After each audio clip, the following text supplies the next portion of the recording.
हमारे यहाँ के स्कूल है टूटत है, दरार हो गए।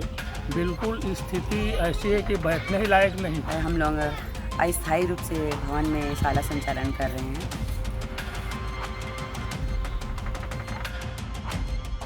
जब से राजस्थान की घटना हुई तब से लगातार शिक्षा विभाग पर प्रश्न ज्यादा उठने लगे।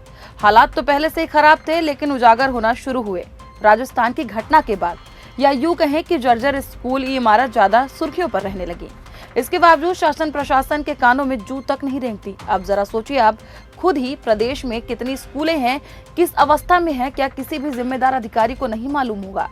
ऐसा इसलिए कह रहे हैं क्योंकि बिलासपुर के कई ऐसे विद्यालय हैं जिनकी मरम्मत के लिए कई बार आवेदन दिए जा चुके हैं, फिर भी वह विद्यालय जस के तस है। आपको बता दें, बिलासपुर के गुनसरी गांव की प्राथमिक शाला इन दिनों शिक्षा की नहीं, अफसरों की बेरुखी और सिस्टम की सुस्त रफ्तार की कहानी सुना रही है। स्कूल भवन इतना खस्ता हाल हो चुका है कि अब पढ़ाई वहां करवाना मतलब बच्चों को मौत के मुंह में बैठाना है। छत से टपकता पानी, दरकती दीवारें और हर पल मंडराता खतरा, मगर जिम्मेदार अफसरों के पास सिर्फ एक ही जवाब है, फाइल प्रक्रिया में है। अब आप खुद बताइए, जिस दिन कोई घटना होगी उस दिन क्या होगा? फाइल प्रक्रिया में ही रहेंगी। यह सरकारी स्कूल अब स्कूल नहीं, खंडहर बन चुकी हैं।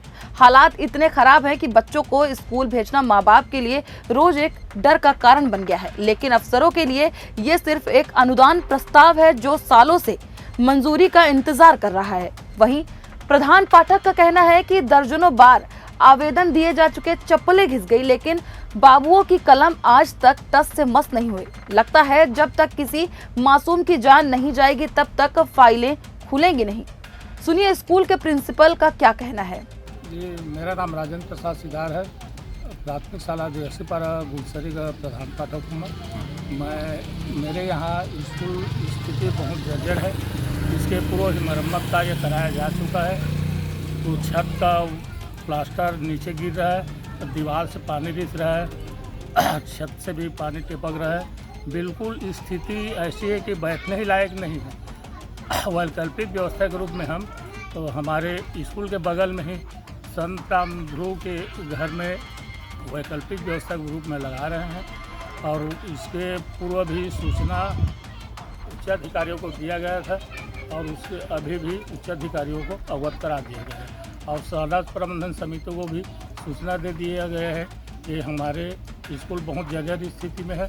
तो हम हमारे स्कूल के पास में ही संत राम ध्रुव के घर में वैकल्पिक व्यवस्था, ताकि बच्चों की अध्यापन व्यवस्था बाधित ना हो करके उनके यहाँ व्यवस्था की। बच्चों की जान बचाने की जिम्मेदारी जब जिम्मेदारों ने नहीं उठाई तब शिक्षक ने निभाई।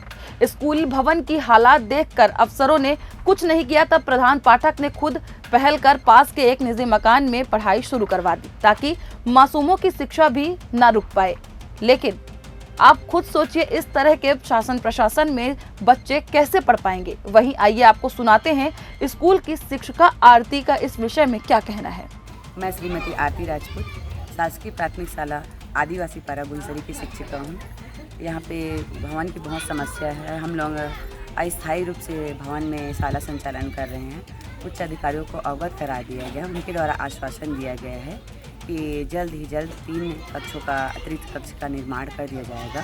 मेरे उनसे अनुरोध है कि जल्द से जल्द हमको हमारे जो कक्ष हैं उसको बनवा के दे दिया जाए, ताकि हमारे बच्चों को जो हम शिक्षा देना चाहते हैं और गुणवत्ता जो शासन की है उसको हम लोग पूर्ण रूप से दें। बस मैं यही कहना चाहती हूँ। अब जरा सोचिए, इनकी जो मांगे हैं वो अपने लिए तो नहीं है, उन बच्चों के लिए मांग रही हैं जो विद्यालय में शिक्षा ग्रहण करने के लिए आते हैं, मगर अफसरों के लिए ये कम प्राथमिकता का मामला है। वहीं ग्रामीणों ने भी इस मामले में क्या कहा, आइए आपको सुनाते हैं। लेकिन उससे पहले आपको बता दें कि ये वही ग्रामीण है जो अपने बच्चों को इन जर्जर स्कूलों में पढ़ने के लिए भेजते हैं। गुलसरी के रहिया हमारे यहाँ के स्कूल है टूटत है, दरार हो गए। बोला तत्काल दूसर बना के व्यवस्था करे, सरकार से अतका निवेदन है, गाड़ी काटे दे। अब सवाल सिर्फ यह उठता है कि क्या गुनसरी जैसे गांवों की पढ़ाई सिर्फ कागजों में तय होगी? क्या अफसरों के ऐसे दफ्तरों में बैठकर लिए गए निर्णय ही शिक्षा की बुनियाद तय करेंगे? ग्रामीण अब सवाल पूछ रहे हैं, अगर अफसरों के बच्चे होते तो क्या वो ऐसे ही जर्जर विद्यालयों में जाएंगे? सवाल अब भी वही है, क्या शासन प्रशासन को किसी बड़ी दुर्घटना का इंतजार है?